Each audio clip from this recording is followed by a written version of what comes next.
12 ஜனவரி 2026 திங்கள். இன்றைய நற்செய்தி வாசகம் மார்க்கு எழுதிய தூய நற்செய்தியிலிருந்து வாசகம். ஆண்டவரை மாட்சி உமக்கு. அதிகாரம் 1 இறை வசனங்கள் 14-20. அக்காலத்தில் யோவான் கைது செய்யப்பட்ட பின் கடவுளின் நற்செய்தியை பறைசாற்றி கொண்டே இயேசு கலிலேயாவிற்கு வந்தார். காலம் நிறைவேறிற்று, இறையாட்சி நெருங்கி வந்து விட்டது, மனம் மாறி நற்செய்தியை நம்புங்கள் என்று அவர் கூறினார். அவர் கலிலேயா கடலோரமாய் சென்ற பொழுது சீமோனையும் அவர் சகோதரன் அந்திரேயாவையும் கண்டார். மீனவர்களான அவர்கள் கடலில் வலை வீசிக் கொண்டிருந்தார்கள்.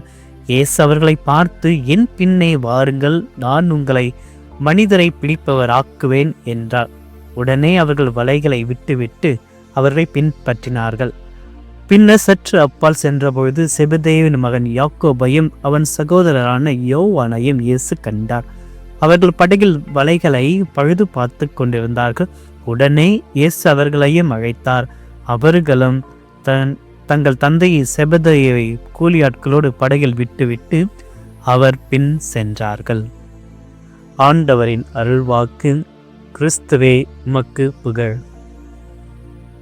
இயேசுவில் பிரியமான அன்பு சகோதரமே, இன்றைய நாளில் ஆண்டவர் இயேசுனுடைய புது பணியின் தொடக்கத்தை நமக்கு மார்க்கு நற்செய்தியாளர் அளிக்கின்றார்.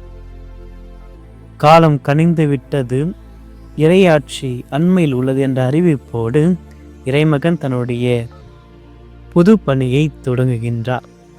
இதில் ஆண்டவருடைய அழைப்பிற்காக, அவருடைய இறையாட்சி பணிக்காக 4 நபர்களை இறைவன் தேர்ந்தெடுப்பதை மார்க்கு நற்செய்தியாளர் நமக்கு அளிக்கின்ற. இதில் உடனே என்றொரு வார்த்தையானது 40 முறை மார்க்கு நற்செய்தியில் இருக்கிறது. இதில் இருக்கின்ற உடனே என்ற ஒரு வார்த்தையானது ஆண்டவர் அழைத்த உடனேயே இந்த 2 குடும்ப சகோதரர்கள் அவரை பின்தொடர்கிறார்கள். இறைவனுடைய இறையாட்சி பணியினுடைய முக்கியத்துவத்தை உணர்ந்த உடனே அவர் பின் செல்கிறார்கள். இதில் அவர்களுடைய மனம் மாறுதலையும் நம்பிக்கையை நாம் பார்க்கின்றோம். மனம் மாறுங்கள், நற்செய்தியை நம்புங்க என்று கூறிய ஆண்டவருடைய வார்த்தைக்கிணங்க இந்த நபர்கள் மனம் மாறுகிறார்கள். இந்த மனம் மாறுவதை அவருடைய சுயநலம், பேராசை, அனைத்தின் தொழில், குடும்பம் இவைகளிலிருந்து விடுபட்டு ஆண்டவர் பின் அவருடைய அன்பை நோக்கி தங்களுடைய கவனத்தையும் வாழ்க்கையையும் அவர்கள் திருப்புகிறார்கள். இருட்டில் நடக்கின்ற அவருடைய வாழ்க்கையை இறைவன்தான் ஒளி என்று நம்பி அவரை பின்தொடர்கிறார்கள். அவருடைய வலைகளை விடுகிறார்கள். அவர்களுடைய பெற்றோர்களை, உறவினர்களை விடுகிறார்கள். இறைவனை சந்திக்க செல்கிறார்கள். இறைவன் பின் செல்கிறார்கள். இன்று நம்முடைய வாழ்க்கையில் இறைவனை பின்தொடர வேண்டும் என்றால் நம்மிடம் ஒட்டி கொண்டிருப்பதை, நாம் பற்றி கொண்டிருப்பதை நாம் விட்டு வர வேண்டும்.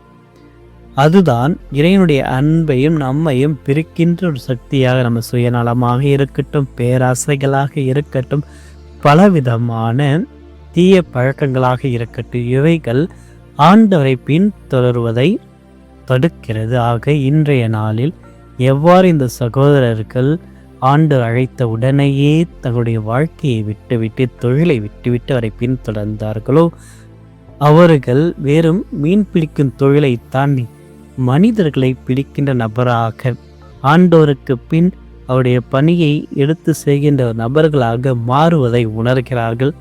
இறைவனை பின்தொடர்கிறார்கள். இன்று நம்முடைய வாழ்க்கை என்னும் பயணத்தில் இறைமகன் நடந்து கொண்டு வருகிறார். நம்மை பெயர் சொல்லி அழைக்கின்றார். நம்முடைய வாழ்க்கையை நாம் நம்முடைய தொழிலில், நம்முடைய பலவிதமான வேலைப்பாடில் இருக்கின்ற பொழுது இவைகளில் மத்தியில் நம்மை இறைவன் அழைக்கின்றார். நாம் உடனே அவருடைய அழைப்பிற்கு பணியும் பொழுது வெறும் சாதாரணமான இருக்கின்ற அந்த மீனவர்கள் ஆண்டவருடைய சீடராக மாறுகிறார்கள். அதே போன்று நம்முடைய சாதாரணமான நிலை புனிதமான நிலையாக மாறுகிறது. இறைவன் நம்மை முழுமையாக ஆசீர்வதிக்கப் போகிறார். இன்றைய நாளில் எந்தெந்த விஷயத்திற்காக எந்த ஒரு வாழ்க்கையிலிருந்து விட்டு இறைவனை நாம் பின்தொடரப் போகிறோம்.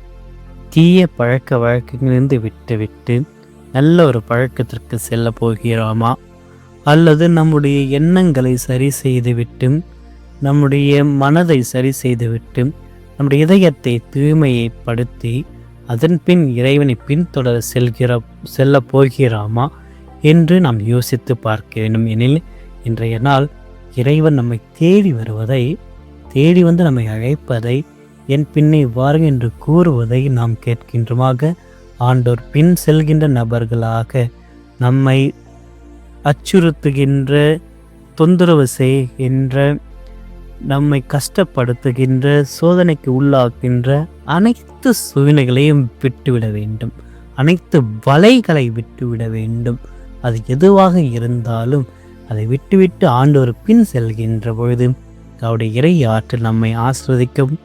அவருடைய பிரசனம் நம்மை தொடர்ந்து நல்ல ஒரு வழியில் நம்மை நடத்தி செல்லுமாகவே ஆண்டோருக்கு பின்பாக செல்கின்ற புதிய சீரராக ஒரு புனித பயணத்தை இன்றைய நாளில் மேற்கொள்ள இறைவனிடத்தில் தொடர்ந்து ஜெபிப்போம்.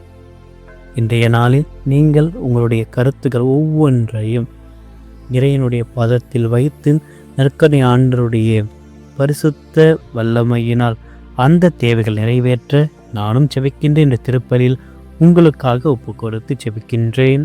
ஆமென்.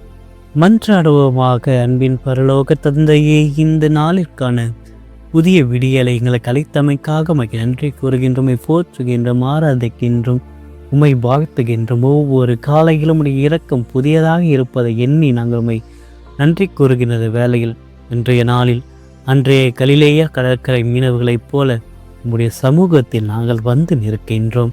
எங்களை ஆசீர்வதையும் பலப்படுத்தியறலும். காலம் நிறைவேறிவிட்டது, இறையாட்சி அண்மையுள்ளது என்று முழங்கியவர் இன்று எங்கள் உள்ளங்களிலும் ஒரு ஆட்சியை தொடங்கியறலும். எங்களை இறைவன் பிரிக்கின்ற பயங்கள், கவலைகள் மற்றும் உலக பாசங்கள் ஆகிய வலைகளிலிருந்து அறுத்து எரிய எங்களுக்கு தேவையான மனமாற்றத்தை அளித்தலும். சீமோனும் அந்தீரியா தங்களுடைய வேலைகளை விட்டுவிட்டு உடனடியாக பின்தொடர்ந்ததைப் போல நாங்கள் எங்கள் வாழ்வில் எங்களுடைய அழைப்பிற்கு நீங்கள் அழைக்கின்ற பொழுது ஆம் என்று தயங்காமல் சொல்கின்ற துணிவை எங்களுக்கு தாரும். நாங்கள் செய்யும் பணி சாதாரணமாக இருந்தாலும் உடைய மகிமைக்காக அதை பயன்படுத்த எங்களை வெறும் பணியாளர்கள் மட்டுமல்லாமல் அன்பையும் நீதியையும் இந்த உலகிற்கு அறிவிக்கின்ற மனிதர்களை பிடிப்பவர்களாக எங்கள் அனைவரையும் மாற்றியறலும். ஆண்டவரே, தூய ஆவியானவரே, இன்றைய நாள் முழுவதும் உடைய வழி நடத்துதலால் எங்களை ஆசீர்வதித்தருளும். நாங்கள் சந்திக்கும் ஒவ்வொரு இடமும் உமது நற்செய்தியின் ஒளியை பிரதிபலிக்க செய்திடலாம். நாங்கள் இன்று சோர்வுறுகின்ற பொழுது, கவலைப்படுகின்ற பொழுது, பயப்படுகின்ற பொழுது, குழப்பத்தில் இருக்கின்ற பொழுது, பலவிதமான கேள்விகளுடன் வாழ்ந்து கொண்டிருக்கின்ற பொழுது அருமையான ஒரு தெளிவான ஒரு வாழ்க்கையை, ஒரு பிரசனத்தை உணர்கின்ற ஒரு பாக்கியத்தை இன்று எங்களுக்கு அளித்தரலாம். ஆண்டவரே, இன்றைய நாளில் எங்கள் குடும்பங்களையும் நாங்கள் செய்கின்ற ஒவ்வொரு தொழிலையும் ஆசீர்வதித்து எங்களுடைய தொழில் முன்னேற்றத்தையும் எங்களுக்கு தேவையான வளர்ச்சியையும் ஆண்டவரே எங்களுக்கு காண்பித்தரலும்.